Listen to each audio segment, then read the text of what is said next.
જય ગજાનંદ, જય માતાજી। શું તમારું બાળક ભણવામાં નબળું છે? વારંવાર કહેવા છતાં પણ એ વાંચવાની એને આદત નથી, લખવાની આદત નથી, અથવા તો ગમે એટલું વાંચે કે ગમે એટલું લખે અને યાદ નથી રહેતું, તો તમારા બાળકને હોશિયાર બનાવવા માટે આટલું કરી લો, તમારા બાળકને ભણવામાં કોઈ રોકી નહીં શકે।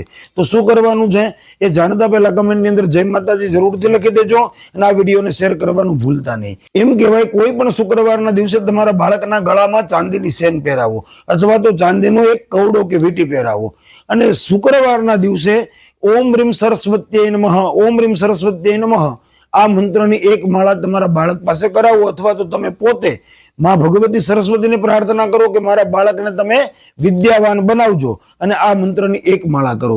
શુક્રવારના દિવસે જે આ એક મંત્ર આપું છું એ એક મંત્ર તાંબાના પાત્રની અંદર થોડું જળ અને એની અંદર થોડું ગંગાજળ મિશ્રિત કરજો।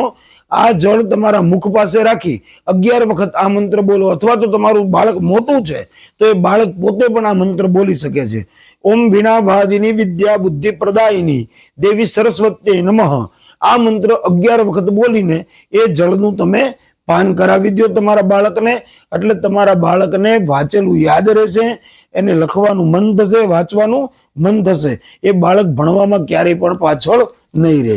તો તમારા બાળકને હોશિયાર બનાવવા માટે આટલું જરૂરથી કરજો। જય ગજાનંદ, જય માતાજી।